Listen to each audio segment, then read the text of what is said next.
putraku, si ande-ande lumut, temurunana putri kang unggah-unggahi, putrine kang ayu rupane, klenting abang iku wong dadi asmane. Assalamualaikum warahmatullahi wabarakatuh. Apa kabar adik-adik semuanya? Semoga kalian dalam kondisi sehat walafiat. Kita bertemu lagi dalam episode Dokter Dongeng Karakter, yang kali ini akan ditemani oleh Kalika. Cerita rakyat yang akan kakak bawakan berjudul Ande-ande Lumut, yang berasal dari daerah Jawa Timur. Kalian penasaran dengan ceritanya? Yuk kita simak bersama-sama. Alkisah, di sebuah tempat Jawa Timur Indonesia, berdirilah dua buah kerajaan kembar, yaitu Kerajaan Jenggala yang dipimpin oleh Raja Jayanegara dan Kerajaan Kediri yang dipimpin oleh Raja Jayengrana. Menurut cerita, dahulunya kedua kerajaan tersebut berada dalam satu wilayah yang bernama Kahirupan. Sesuai dengan pesan Airlangga sebelum meninggal, kedua kerajaan tersebut harus disatukan kembali melalui suatu ikatan pernikahan untuk menghindari terjadinya peperangan di antara mereka.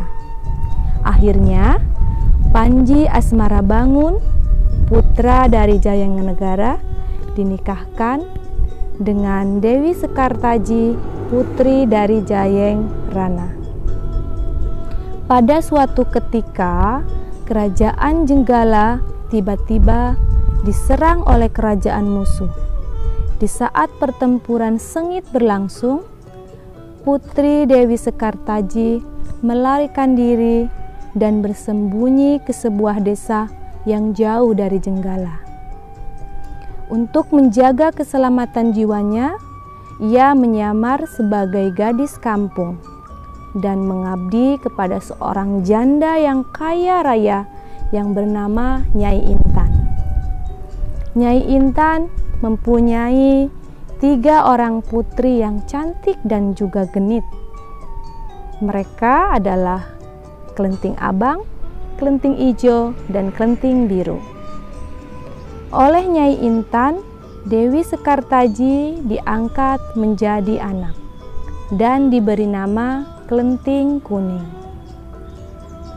Di rumah Nyai Intan, Klenting Kuning selalu disuruh mengerjakan seluruh pekerjaan rumah, seperti memasak, mencuci, dan membersihkan rumah. Ia sering dibentak oleh Nyai Intan dan diperlakukan tidak senonoh oleh ketiga kakak angkatnya. Bahkan, dia terkadang diberi makan sehari 1 kali oleh ibu angkatnya. Sementara itu, di Kerajaan Jenggala, Panji Asmarabangun bersama pasukannya berhasil memukul mundur pasukan musuh. Namun, dia sangat sedih karena istrinya telah pergi meninggalkan istana Jenggala dan tidak diketahui keberadaannya. Setelah kerajaan Jenggala kembali tenang dan aman, sang pangeran memutuskan untuk mencari istrinya. Namun sebelum itu, dia memerintahkan beberapa pengawalnya untuk mencari jejak kepergian istrinya.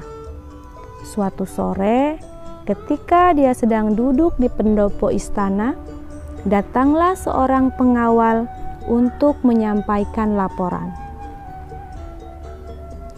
"Ampun Baginda, hamba ingin menyampaikan berita gembira untuk Baginda," lapor pengawal itu.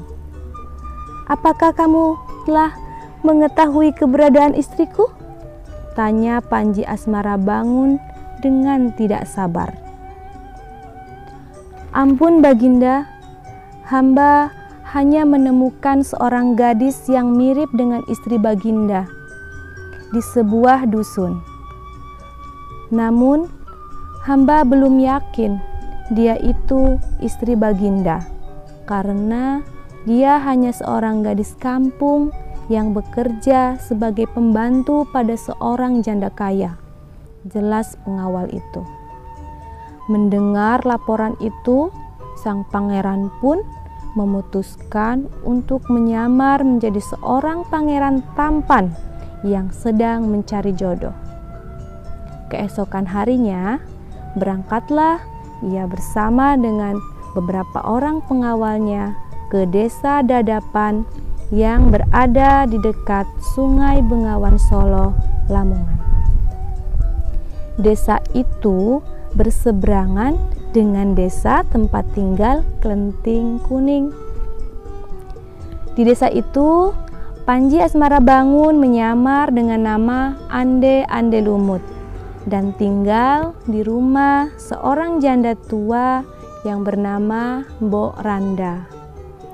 Beberapa hari kemudian, ia pun memerintahkan para pengawalnya agar mengumumkan sayembara mencari jodoh itu segera disebarkan kepada seluruh pelosok desa. Dalam waktu singkat, berita tentang pelaksanaan sayembara itu tersebar hingga ke desa seberang, desa tempat tinggal Klenting Kuning. Betapa senangnya hati Klenting Abang, Ijo, dan Biru mendengar kabar itu. Mereka akan berdandan secantik-cantiknya untuk dapat menaklukkan hati sang pangeran tampan Ande Ande Lumut. Asik, asik. Kita akan berdandan secantik-cantiknya. Kalau salah satu di antara kita menjadi putri raja, ibu pasti akan senang, kata Klenting Abang. Pada hari sayembara itu dimulai, Klenting Abang, Ijo, dan Biru pun segera berdandan dengan sangat mencolok. Mereka mengenakan pakaian yang paling bagus dan perhiasan yang indah. Saat mereka sedang asik berdandan, Klenting Kuning mendekati mereka.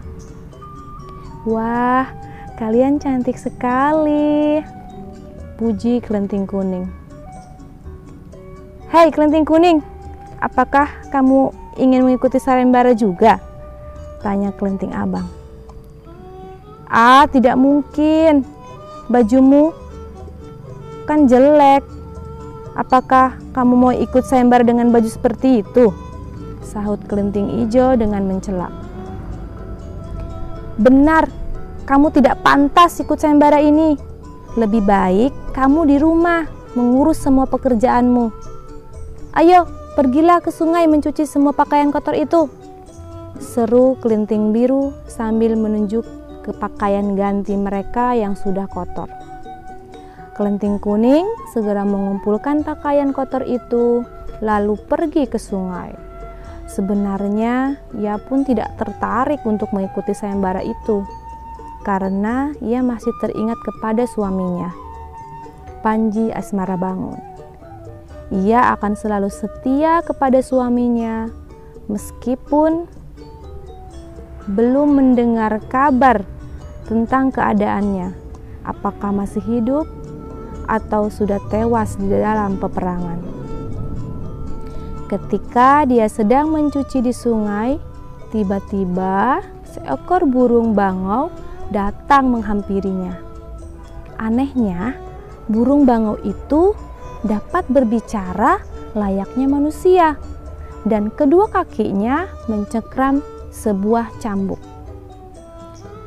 "Wahai Tuan Putri, pergilah ke desa Dadapan untuk mengikuti sayembara itu. Di sana, Tuan Putri akan bertemu dengan Panji Asmara Bangun.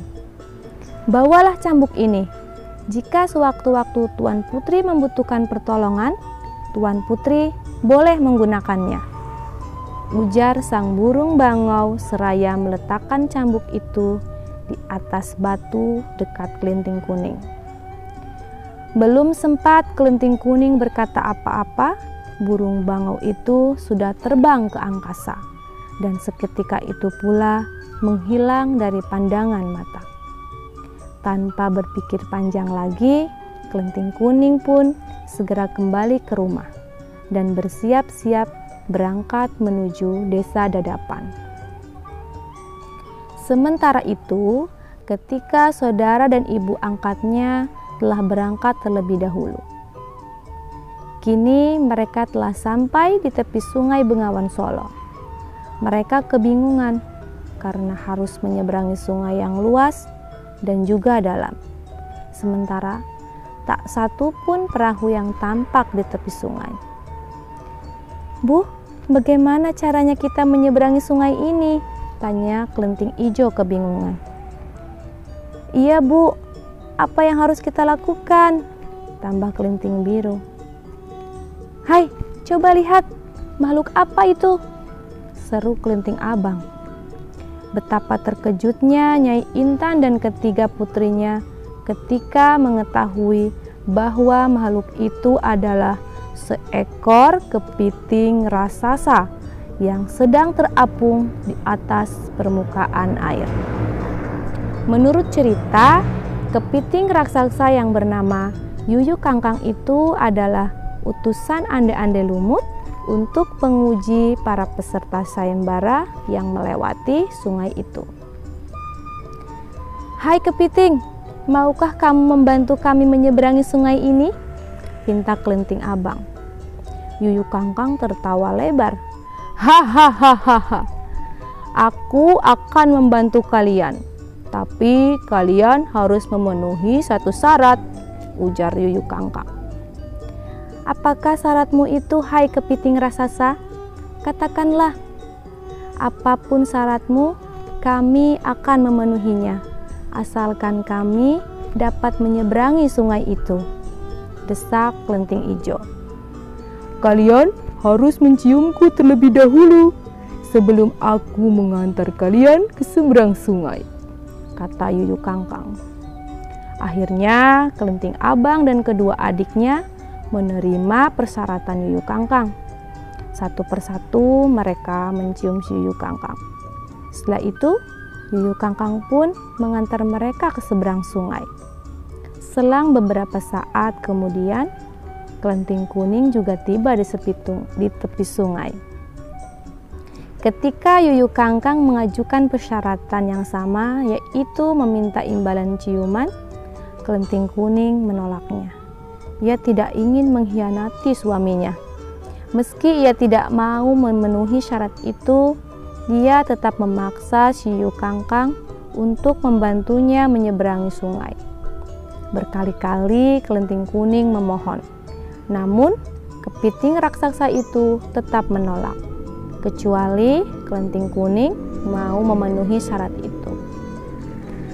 Kelinting Kuning pun mulai habis kesabarannya.